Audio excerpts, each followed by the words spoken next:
25 سالن ریبر عبدالله اوجلان لگراوا امرالیه دبن تجریدک گرانده دیرا گرتن و اف 31 مهن تو آگاهی جریبر ابون نایور گرتن. ده جوت مهی لحفتی و 4 ولاتان با آرمانجا آزادی ریبر ابو بینگافک دست بیکر و اف بینگاف بازار و جن دوام دکه. تکلداری بینگاوا جبو آزادی ریبر ابو اندام مالا جن آنافچیا احرزیا شهبایه جروج آوا تیویرا گوتن پیوسته هر کس جبو آزادی ریبرتی دنگی خواه بلند بکه.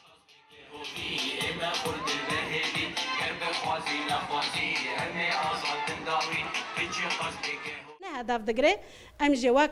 جن روبن حز جنگ دو کداره دبل و داره دبل اروپا دبل دولت دبل کداره دبل ملو ببی وقت جن اما روبن سر پیا و بانی هفته کن اما ببین ام که وی ساروکی جوی تجریده درخینن سر سبک بکن امجی وقت ساروک آب و لیاقی مدار که امجی لیاق وی ساروکی در کفن اما در کفن قادا و ماشا امجی آزادی ریبر آب و دخوازن آزادی ریبر آب و آزادی مایا ها قصاصال نه عمری خود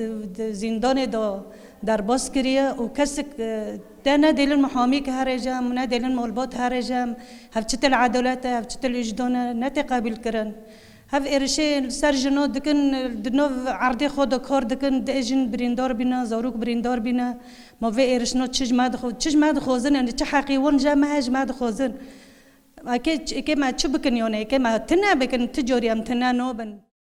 لآلیه کیدن انداما کمیته پرورده یا انجمنا دادا جن آحفرین و شهبایه نازلی شیخ و دیار کرکو به وینو تیکوشینا خواه او خودی لفلسفه ریبر ابو در کفن. دبن وانتما بكن يعني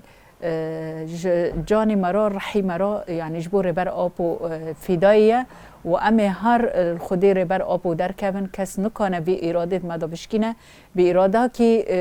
يعني بخونه شهيدة هاتي چكرن تكس نكانه برحي و بفكره جاني مدرخه كين وقت دبي ام چكرني انجا قوي رحي جمبه كس نكانه ورحي و يعني ريبر أبوجي رحا وفكرة دهندري بتايبت جنيدا چون کردین لچار آلین کردستان و جیهانه هروها کسین جه فلسفه ریبر عبدالله اوجلان باورن تفلی بینگاوا جه عبدالله اوجلان را آزادی جه پرسکریکا کرد را چرا ساریا سیاسی دبن.